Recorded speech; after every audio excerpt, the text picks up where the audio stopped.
الحمد لله الذي خلق الإنسان في أحسن تقويم وبعث النبيين مبشرين ومنذرين. أشهد أن لا إله إلا الله وحده لا شريك له إياه نعبد وإياه نستعين. وأشهد أن سيدنا ونبينا محمدا عبده ورسوله المبعوث رحمة للعالمين. اللهم صل وسلم وبارك على سيدنا محمد في الأولين والآخرين. أما بعد فيا عباد الله أوصيكم وإياي بتقوى الله فقد فاز المتقون. قال الله تعالى في القرآن الكريم: أعوذ بالله من الشيطان الرجيم. بسم الله الرحمن الرحيم. إن هذا القرآن يهدي للتي هي أقوم ويبشر المؤمنين الذين يعملون الصالحات أن لهم أجرا كبيرا. Ma'asyiral muslimin, sidang Jumat yang dimuliakan oleh Allah Subhanahu wa taala. Pertama-tama kita memanjatkan puji dan syukur kehadirat Allah. Pada saat yang baik ini kita berada di Masjid Nurul Huda di dalam rangka memenuhi panggilan Allah, seruan Allah untuk melaksanakan salat Jumat. Orang yang meninggalkan salat Jumat tanpa uzur syar'i, dia akan mendapat dosa besar di sisi Allah Subhanahu wa taala. Alhamdulillah kita berada di tempat ini dan juga kita yakin bahwasanya selesai acara, selesai pelaksanaan salat Jumat ini, dosa-dosa kita akan diampunkan oleh Allah Subhanahu wa taala. Amin ya rabbal alamin. Ma'asyiral muslimin, sidang Jumat yang berbahagia. Tema yang disampaikan tadi oleh MC adalah tentang salat 5 waktu. Dia mempunyai kehebatan, dia mempunyai keistimewaan dari ibadah-ibadah wajib yang lainnya. Mengerjakan puasa hukumnya juga wajib sama dengan salat 5 waktu. Tetapi melaksanakan puasa Ramadan itu Al-Quran mengatakan malaikat Jibril yang turun membawa Al-Baqarah ayat 183. Ya ayyuhallazina amanu kutiba alaikumusiyam kama kutiba alal ladzina min qablikum la'allakum tattaqun. Ada lagi kewajiban yang lain, mengeluarkan zakat. Al-Quran mengatakan malaikat Jibril membawa, dibaca oleh Nabi, wa aqimus shalah wa atuz zakah. Ada lagi kewajiban yang lain, wajib juga hukumnya, yaitu mengerjakan ibadah haji. Al-Quran mengatakan walillahi 'alan nasi hajjul baiti man istata'a ilaihi sabila. Tetapi kalau ibadah salat 5 waktu ini, Nabi sendiri yang berangkat menghadap Allah, melintasi langit pertama, kedua, ketiga, keempat, kelima, keenam, ketujuh, sampai ke Sidratil Muntaha. Kemudian beliau berhadapan langsung kepada Allah. Jangan dibayangkan oleh kita seperti kita menghadap raja, tidak. Tatkala beliau berhadapan kepada Allah, Nabi mengucapkan at-tahiyyatu lillah atau at-tahiyyatul mubarakatus salawatut thayyibatu lillah. Kemudian Allah menjawabnya, assalamu alayka ayyuhan nabiyyu wa rahmatullah wa barakatuh. Kemudian disambung lagi oleh Nabi, assalamu alaina wa ala ibadillahis salihin. Kemudian malaikat-malaikat membaca semuanya, asyhadu an la ilaha illallah wa asyhadu anna muhammadar rasulullah. Ma'asyiral muslimin, sidang Jumat yang berbahagia. Kemudian Nabi turun setelah menerima perintah dari Allah, wahai Muhammad, aku wajibkan kepada engkau mengerjakan salat 5 waktu dalam sehari semalam 5 kali. Dan Nabi mengatakan diwajibkan juga atas umatku. Ma'asyiral muslimin, lalu semua amal ibadah, haji, umrah, zakat, dan lain sebagainya ada kelebihannya. Salat mempunyai kelebihan yang luar biasa. Secara spesifik, kalau orang mengerjakan salat secara benar, pasti dia tercegah dari perbuatan keji dan munkar. Sekali lagi kalimat ini, apabila seseorang mengerjakan salat secara benar sesuai dengan prosedur dan contoh dari Rasulullah, pasti dia dijaga oleh Allah daripada perbuatan keji dan munkar. Sebagaimana Allah berfirman, aqimis salat, inna salata tanha anil fahsya wal munkar. Tegakkan salat, kerjakan salat, dirikan salat. Salat itu bisa mencegah perbuatan keji dan munkar. Benteng bagi kita. Tetapi ada orang yang ngomong, Ustadz, ya, orang sekarang ada salat tapi korupsi. Salat nipu dan lain sebagainya. Tentunya ini fenomena yang terjadi di tengah masyarakat kita. Maka itu pernah terjadi pada zaman Nabi. Setelah ayat itu dibaca oleh para sahabat, ada yang menghadap baginda Rasul. Ya Rasul, iya, itu tetangga saya. Kenapa? Dia salat, iya, tapi maling. Itu terjadi itu. Apa kata Rasul? Biarkan saja dia berjalan. Tetapi nanti salatnya pasti akan merubah sikapnya menjadi orang baik. Ma'asyiral muslimin. Jadi dapat kita simpulkan kalau di dalam pekerjaan yang kita lakukan setiap hari masih ada timbul nilai-nilai kejelekan yang kita akan lakukan, jawabannya salat kita belum benar. Salat kita belum benar. Dia bekerja apa saja aktivitasnya, tetapi pekerjaannya itu ada melakukan dosa dan mengganggu orang lain, ketidaknyamanan orang lain. Jawabannya tadi, salat kita pasti belum benar lagi. Kalau salatnya sudah benar, pasti dia dijaga oleh Allah. Ma'asyiral muslimin. Lalu salat yang benar itu bagaimana? Barangkali itu menjadi pertanyaan kita.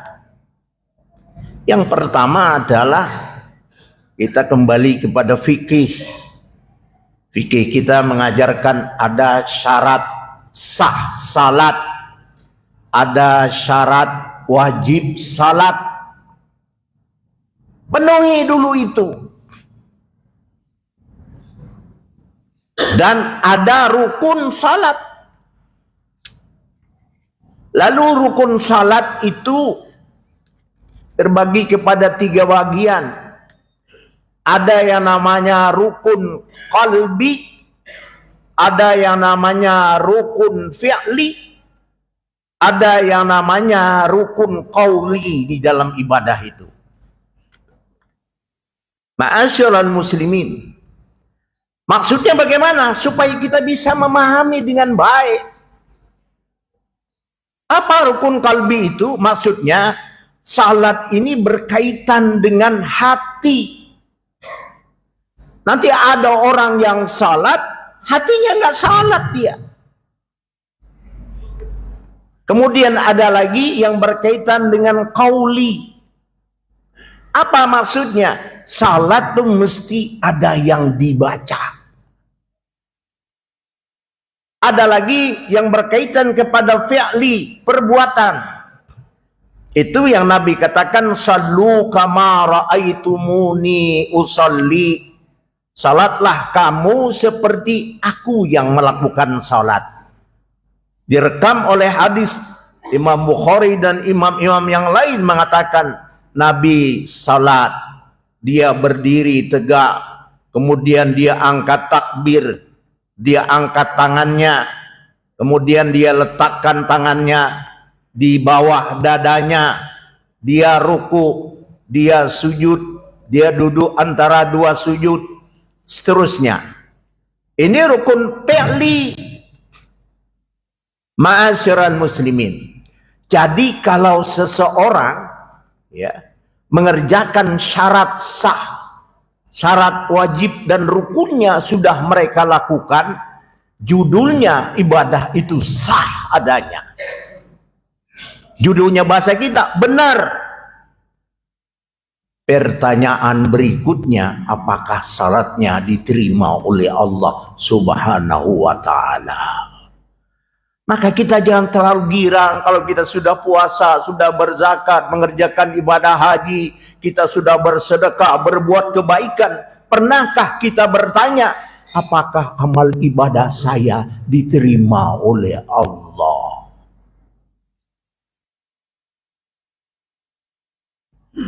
Lalu bertanya kita, emang ada salat yang tidak diterima oleh Allah? Ternyata ada.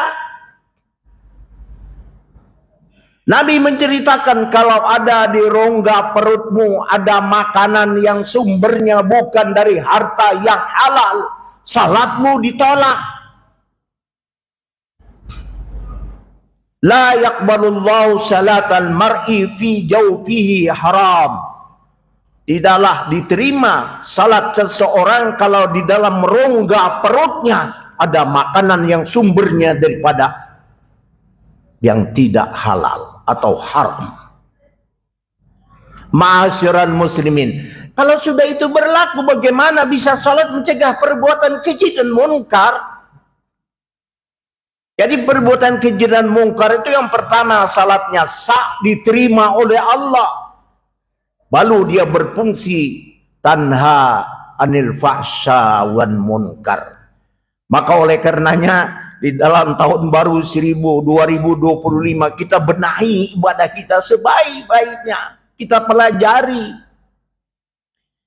Yang pertama adalah ittiba dengan baginda Rasul. Sesuai apa yang dikerjakan oleh Rasul.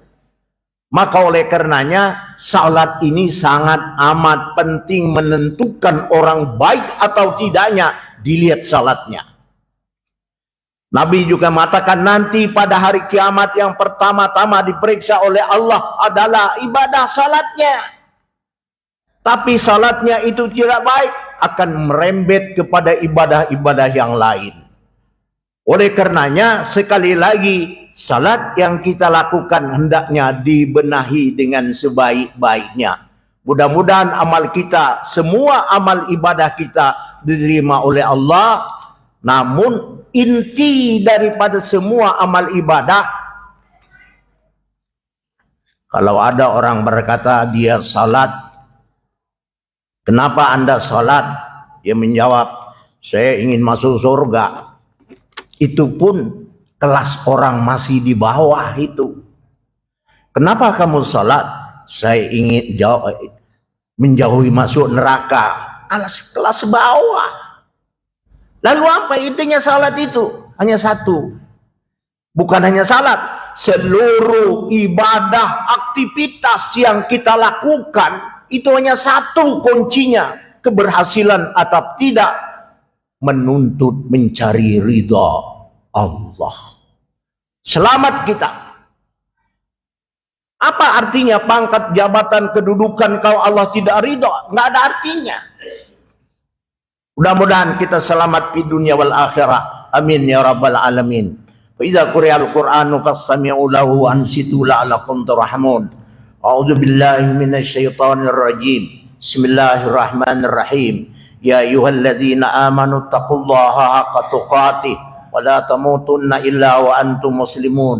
بارك الله لي ولكم في القرآن العظيم ونفعني وإياكم بما فيه من آيات وذكر الحكيم. أقول قولي هذا وأستغفر الله العظيم لي ولكم ولسائر المسلمين والمسلمات فاستغفروه إنه هو الغفور الرحيم.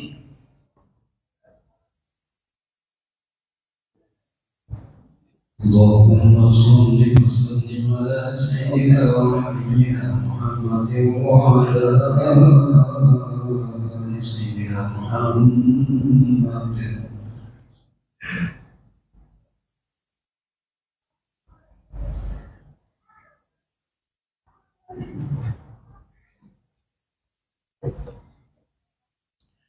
Alhamdulillah hamdan katsiran kama amar.